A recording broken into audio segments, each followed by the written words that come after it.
नमस्कार मंडळी, आपण सर्वांचे मनापासून स्वागत आहे.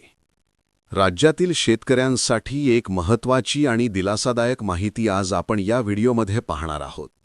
राज्यातील शेतकऱ्यांना नमो शेतकरी सन्मान निधीचा पुढील हप्ता दिला जाणार आहे. हा निधी थेट शेतकऱ्यांच्या खात्यावर जमा केला जाणार आहे.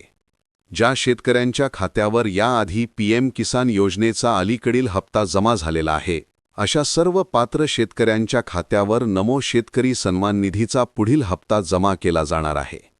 म्हणजेच पीएम किसानचा लाभ मिळालेल्या शेतकऱ्यांनाच या योजनेचा लाभ मिळणार आहे.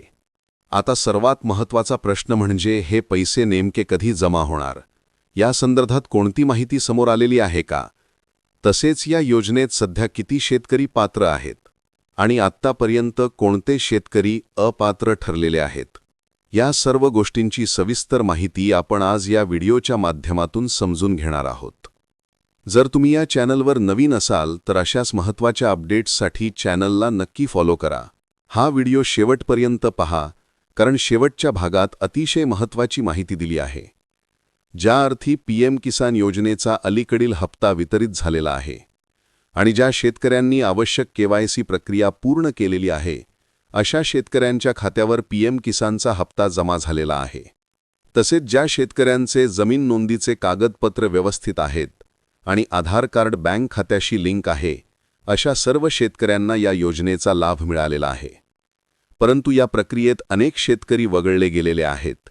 यामध्ये असे शेतकरी आहेत जे उत्पन्न कर भरतात किंवा जे व्यापारी स्वरूपात कर भरतात. अशा शेतकऱ्यांना या योजनेतून वगळण्यात आलेले आहे. तसेच कुटुंबाच्या बाबतीतही काही नियम लागू करण्यात आलेले आहेत. जर एका कुटुंबात पती, पत्नी आणि अल्पवयीन मूल असेल आणि जर कुटुंब प्रमुख म्हणून पतीच्या खात्यावर निधी जमा होत असेल, तर पत्नी आणि अल्पवयीन मुलाच्या नावावर येणारा लाभ बंद करण्यात आलेला आहे. म्हणजेच एका कुटुंबाला एकाच व्यक्तीच्या नावावर निधी दिला जात आहे. आता विषय येतो नमो शेतकरी सन्मान निधीच्या पुढील हप्त्याचा. या हप्त्याबाबत आधीच माहिती दिली जाणार होती आणि या संदर्भात शासन निर्णय जाहीर केला जाणार होता.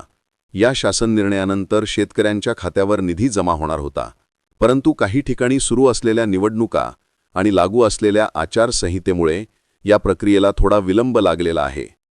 ज्या भागातील निवडणुका पूर्ण होतील आणि आचारसंहिता संपेल, त्यानंतर लगेचच हा निधी शेतकऱ्यांच्या खात्यावर जमा केला जाणार आहे. शासन स्तरावर याबाबत स्पष्ट करण्यात आलेले आहे की आचारसंहिता संपल्यानंतर कोणताही अडथळा राहणार नाही आणि आवश्यक निधीची तरतूद आधीच केली जाणार आहे.